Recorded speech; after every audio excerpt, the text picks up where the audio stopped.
What's up? What's up? Incredible and loved and valued people. I am so thankful for your life, and I'm so thankful you have joined us on the Have You Heard podcast. I am your host, Emma Mae McDaniel, and today my incredible husband, Josh.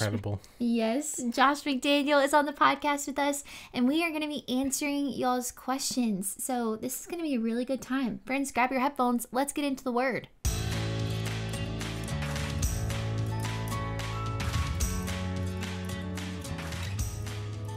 I love these podcasts. One, because you're with me. Amen. And it adds so much fun, I feel like. Two, whether it be just Q&As on Instagram or questions that have been sent in on YouTube or DMs, we just find like a common thread of things y'all are asking collectively, or if we see a particular question that God puts on our heart, it'd be really good to lean into this. We gather them and sometimes do a podcast talking about them. So we by no means know everything, but we love you. We are walking with the Lord, and He, like through His Word, gives us wisdom. So we hope that this helps you and blesses you as we go through these questions together. Yeah, it's fun to see all these different questions kind of come in. We get a lot of them. DMs, YouTube videos, you like YouTube video comments, or just comment sections entirely. But we love it, and so continue to do that. Continue to reach out. We'll also even get questions sometimes in the podcast review section. So it's very fun. You can go leave a question over there, and we go read those. Let's get into some of these questions. We got 3 questions? Yeah, we have three questions today. Let's answer y'all's questions. What's your first question? The first question is, how do you combat boredom? How do you combat boredom? Which I feel like is a really interesting question. I feel like it's a question that a lot of us have probably wrestled with, but I don't know. I feel like I rarely hear it articulated. Like I've really had that asked. To answer a question with the question is, why combat it? Like, why? What's bad about being bored? I think a lot of times we can, especially in the now culture of, like, we always have to be doing something new. We have to be recording a new reel, or we have to be doing the X, or we have to be doing Y, and it has to be constantly something bigger and better than before. Like, and we lose the comfort of doing nothing, of honestly being bored and being like, I have nothing to do right now. And there's actually a lot of beauty in that, and I think we lose sight of that. So I think, just to answer it really plainly, is, why battle it? Why not thank God for this moment and see it in its beauty? Because the beauty of busyness, that's also has its own beauty. But I'm not gonna live a life of total boredom, and nor am I gonna live a life of total busyness. Neither of those are healthy in their own way, but it's the nice balance of both that actually I can live healthily. That's so not a word. I think it is. Healthily. No. HEALTHILY. Yeah, that's healthily. No, healthily. Fridge, that's a word. Healthily? No, that's not it. Like, more healthy. Healthy. Babe, I think it's a word. No. 100%. Okay. We'll see. We'll have to Google it after this. Okay. But yeah, that's all to say from that. I love how you responded with the question. Whenever I read this question and I was just thinking about it, I decided to just look up the definition of boredom, or the definition of being bored. And it means to feel weary because one is unoccupied or lacks interest in their current activity. And I thought there was such an interesting connection here. You feel one way, you feel weary because of your current circumstance, because you don't have much to do, you're not very busy, you have lots of free time, or you're not super interested in what you're currently doing. And I thought, okay, those two things that I just mentioned are inevitable.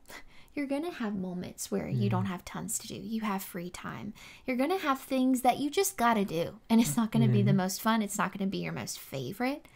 but weariness doesn't have to be attached to it. And I think that goes along with what you were saying, is we are so acquainted with busyness. We're so acquainted with hustle, filling the space. And I've shared this quote before, but I love it so much, by John Mark Comer, to recapture moments of boredom. Oh yeah, I didn't even think about his book that just came. Like, well, it didn't just come out, but yeah, eliminating the ruthless hurry of Ruthless elimination of hurry. Yeah. The hustle bustle or whatever. Yeah. Yes. Okay, and I was just so encouraged in the fact that, like, wow, what if we saw boredom, moments where we're unoccupied or things we're doing may not have the most interest in doing, but we just got to do them.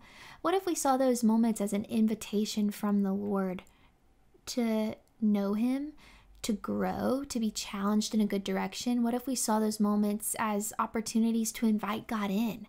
Ask God, what are you wanting to teach me right now? What are you wanting to fill this time with? How are you wanting to show me how great silence actually is and solitude actually is? So I really agree. Why combat it? Maybe just ask the question, why do I feel weary in these moments? Is it because I get awkward when I don't have much to do? Is it because I'm so acquainted with busyness that I don't know how to be still? Is it because maybe God is trying to grow my discipline in doing things that I don't necessarily love, but they're good for me and they just got to get done? I think those moments of boredom are actually great moments of growth in our walk with God, and for him to strengthen us and stretch us. They don't have to be moments of weariness. Yeah. I also think we can be competing against boredom. Like this person said, how do I battle against it? But I think, honestly, I think some people would say, how do I battle against it? But I also think other people is like, how do I stop battling against it? Because we battle against boredom very easily. Like we will fill our schedule to the brim. Like we will leave no time for breathing, for taking a pause, for, just me time or whatever. And I think actually that's another thing to speak into is like, you know what? You actually have to be or combative for boredom, for downtime, and kind of actually prioritizing that, especially whenever you have kids, you have work, you have school, you have all these different things, activities. If you're in sports, if you have job after school, if you have whatever, you also just have friends that you want to go hang out with. But when's the times that you're just spending alone, and not on social media or not doing whatever, or just being bored? Yeah. Go be bored for an hour. Just go be bored this week. So that's good. Mark out time on your calendar. It's unoccupied time, but watch God occupy it with really fruitful things as you seek him. Yeah. The next question is, someone said, I feel exhausted and stuck as I'm trying to get my dream career. I'm 25 years old. Advice? Bro, me too. I feel exhausted and stuck. I mean, TBH, to be honest, TBH, let me just spill a little bit of my beans, spill a little tea over here. I mean, I do a lot of stuff with the ministry, but I did not grow up as a little boy thinking, man, you know what I want to be a part of? I want to be a part of Emma Mae's women's ministry. Like, I want to go and do this. No, I love it, and I'll do it for the rest of my life, and I love getting to see people hear about Jesus through the ministry of Emma, the ministry that Emma does. But this is actually something that I really struggled with for a long time, and because I'm a 3 on the Enneagram, that like I'm very driven, and I really want to be the best, and I want to have a great job, and I want to be hired by the coolest company and have the coolest position and have the corner office in the building or whatever, like whatever it may be. And this past whole year has been really a heart check and a very humbling moments for me of like, okay, you know what? It's not that job, or it's not this job, it's not X, it's not Y. And, you know, whenever we are, so I'm 24, and we're young. Like, that is actually really, really young. There's a lot of our life left. And to come straight out of college and be almost on the bottom of the food chain, like you came into high school and you were a freshman, but you're only on a food chain that's really small. Like going to college, you're a freshman again. You're really on only a 4-year food chain. Now you're on a life. Like you are on the bottom of it in doing careers and jobs. Now, some people come out of high school and they just get the best job and the best career. Hey, more power to you. But the majority of us don't go into our dream job right off the bat. The majority of us don't go into our dream job for probably 10 years. Like, and some of us go into our dream job in 40 and 50s. But that doesn't make it wrong. Yeah. Because, man, let's use our 20s as like, let us go and learn from a lot of our failures. You may join a job that you're like, man, I'm so passionate about graphic design because I majored in it and I've always wanted to be a graphic designer. And you may go be a graphic designer for 2 weeks because you quit your job. The day you were hired, you handed in your 2 weeks notice because you're like, I hate this. I'm done. Like that's okay. That is okay. Like you are not expected, and like in scripture's not saying like you have to have your job figured out by 25. Like no, it's like go and fail, go and fall, go and trip. My sister, literally, it's funny that I said graphic designer. She was a graphic designer. Like I think she got like let go. I think 6 months later, and then became a nurse. She did and now loves being a nurse. Now she went through college learning graphic design and now is a nurse. Completely does not use any of her graphic design skills. Now she still has them, but like she doesn't use it. That doesn't mean that she failed in her 20s. And so it's like even for me, I have to remind myself that like, you know, I'm still young. There's a lot to do. I do a bunch of side gigs and stuff like that. It's so much fun. And it's like it's fun getting to really have your hands open wide and know that my dream career, if I'm not in my dream career, I'm not failing right now. What I'm hearing you say is 2 things. One, evaluate your expectations and be okay to let go of some of them. Be okay to shift some of them. If you're feeling exhausted and stuck because you're not living out your dream career by 25, maybe you need to evaluate the expectations you had on yourself, the expectations you had on your mid-20s, and shift some things and realize the second thing I'm so encouraged that you said is that you're not a failure because you have to shift those expectations. When I was thinking about that question of advice, I was like, I would really encourage that person to evaluate what have you defined to be success? What have you defined as productivity?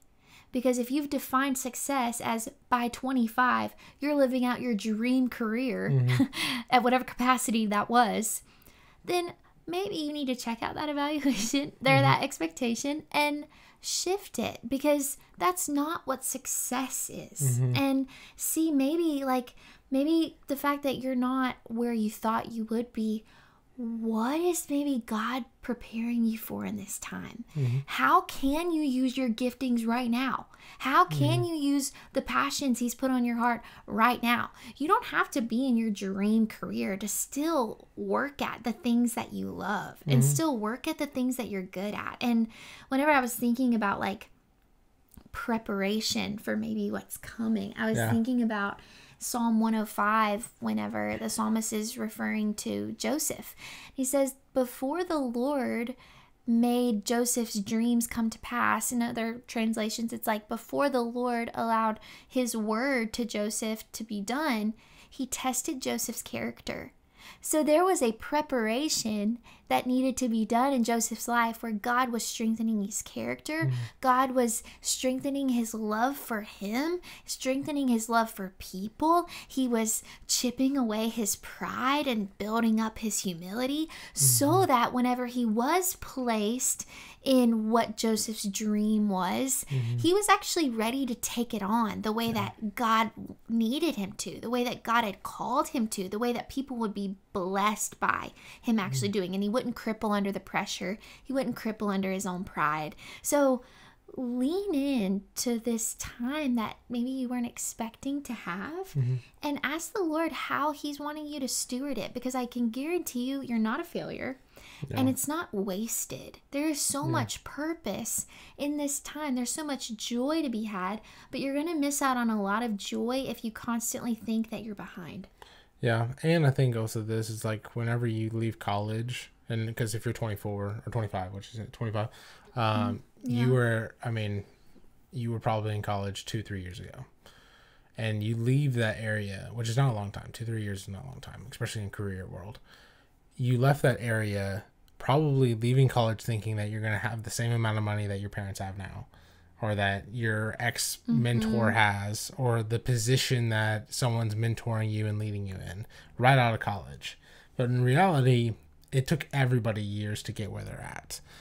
So if you're looking at someone who's in your dream position, they probably aren't in your dream position right out of college. Yeah. They're probably been hustling and bustling in that position, doing things, getting in the tougher positions, and the positions that you're maybe in right now. You're like, I don't like this, but I like what's ahead of it. Yeah, maybe this is something that you're needing to learn and grow in before you continue to your quote unquote dream position. Yeah, I mean, it makes me think of an encouragement my parents gave Josh and I when we first got married. So my mom, she works in the corporate world and she crushes it. Like, my mom and dad are awesome. And, like, something that you can easily forget is that they've been married for 28 years. And my parents will tell me, Emma, when we first got married, like, collectively we were working 7 jobs. Like, dad was mowing lawns. He was working at Sam's, like, in the name of it is leaving me, but my mom was cleaning houses, like, and they just were going on and on about how they worked so hard, and it didn't always look like how it looks now. And I think that sometimes we do get in this instant gratification, like, yes, I want that dream job, yes, I want that platform, yes, I want to be here with these titles and these accolades, but we forget the purpose and the value of what it takes to actually get there. Yeah. So be encouraged. You're not behind, and trust God. He's so faithful to have dreams for your life better than what you could have ever dreamt. And he's so faithful to see it through. And he's so good that he may even take you a route that you didn't plan for yourself, because he cares about you enough to take you that route, knowing that it's what you need, which excites me just thinking about.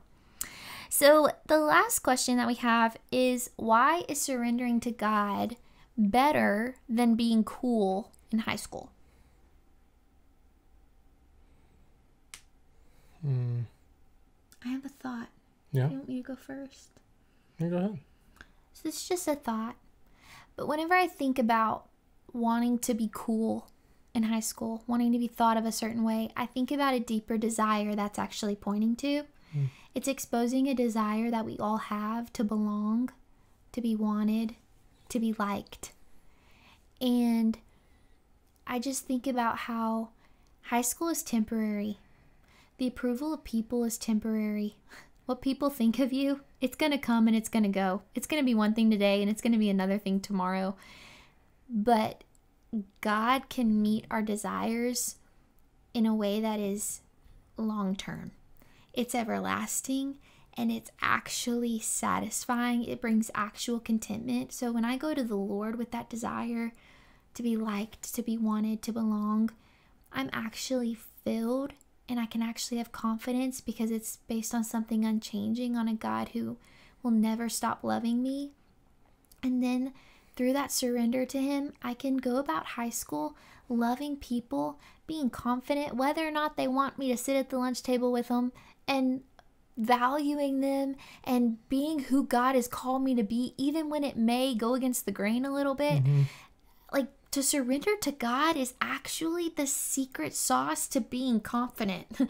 Whereas when I'm just chasing after what's cool, when I'm chasing after a certain reputation in the eyes of people for just one little season of my life in comparison to my whole life, it actually... it fades very quickly, and it actually won't satisfy me the way my soul really is longing for it to. Yeah. The question is directed towards high school, but I mean, you could answer the same question without it. Is why surrendering to God better than looking cool, period. And I think that's it. I think that's it. And there's a couple of things that comes into it. I think you're right. I think you cannot go into your life without wanting or desiring to be seen, to be heard, to be loved, to be valued, to be quote unquote cool, which is encompassing all of that I just said, like in the eyes of people. That you desire that as much as you desire your next breath. Like, that's nothing you change. It's not that if you're a Christian now you don't desire that. Right. Like that's not the case at all. We all desire that for the rest of our lives. But there is the answer of whenever we don't have that desire filled, what do we do? Mm-hmm. So that is what separates a Christian's response for that desire and an unbeliever or a non-believer's response to that desire. Mm-hmm. And a Christian's response is that, you know what? I would love to be seen and heard and thought cool. That's awesome. But if I'm not, that doesn't mean I'm less than. Yeah. That doesn't mean that because X person says that I'm stupid, it actually doesn't mean that. Like, you know, they're probably hurting in their own way. Mm-hmm. That doesn't mean that I'm less than because of that. And so in the same way, for me to surrender to God that is the quote unquote cool, but like I can be confident and have peace in that, even if people are like, you know what, you don't drink, you don't party, you don't smoke. That's weird. Well, you're surrendering to God and you still have that same confidence that we just talked about if someone calls you stupid. It's like, you know, yeah, I don't drink. Yeah. Or I don't smoke. Or I don't go and do X, Y, sleep around. And that's my choice because I have a God that, you know what, there's better for me out there than to go do that now. There's better for me. And that's the way I believe. And if you want to know more about it, I'd love to tell you about it. Mm-hmm. But that's how I feel. And there's something about that will actually mean a lot more to that person. There's a whole psychological term behind the power of the minority. And that really does come to it. If you go against the grain and you're confident in where you're at, going against the grain, pretty much meaning you're going against what the world thinks is quote unquote cool, and you are strong and steadfast in where you're at in your belief and knowing, you know what, God's called me to this and I'm not going to go do X, Y, and Z. There's actually a heart change that the other people around you will begin to see that, and you know what? They're not moving. Even whenever we threw the world at them, like they're not moving. And then I even think of what Jesus was saying. It's like, you know what? When the world hates you, remember it hated me first. It's not saying if the world hates you, remember it hated me first. It's saying when it does. So tomorrow at noon, at lunch, or whenever you're on your way to work and you get that phone call or whatever, like your own family members, like when it happens, tomorrow, the next day, next week, whatever, remember it hated him first. And how did he respond? Yeah. He responded in confident peace and love. Mm-hmm. Because then whenever I think of trying to get the approval of people, typically we pretend to be somebody we're not. We pretend to care about things that actually don't matter a ton to us. We associate ourselves with things that may not actually have the greatest value to us personally. We settle in a lot of ways because at the end of the day, we just want to be liked. But then in contrast to that, I even think of yesterday as I was walking out the door, Josh told me, he was like, Emma, when you trust in the Lord, you're the best version of yourself. And so when we're walking in surrender to the Lord, we're not settling in any area. We're 100%. It's why it's the secret sauce to confidence. We're 100% ourselves. And so I think another reason of why it's better, surrendering to God is better than being cool in high school, is because when you surrender to God, you actually find who you were made to be. But whenever you're just striving to be cool, whatever that may look like to you, a lot of times we neglect who God actually made us to be, and we look up at the end of high school or at the end of whatever season, it's like, who am I? Yeah. And that wasn't even worth it, you know? Yeah. Yeah. Good questions, y'all. Yeah. Good questions. It encouraged us getting to talk about these things and getting to sit here with you. So I hope that you're encouraged. And please know that, like, send in questions anytime. We love having these podcasts, and we hope that they meet you right where you are. And I can't wait to talk to y'all next week. We love y'all like crazy because God loves you like crazy. Bye, guys.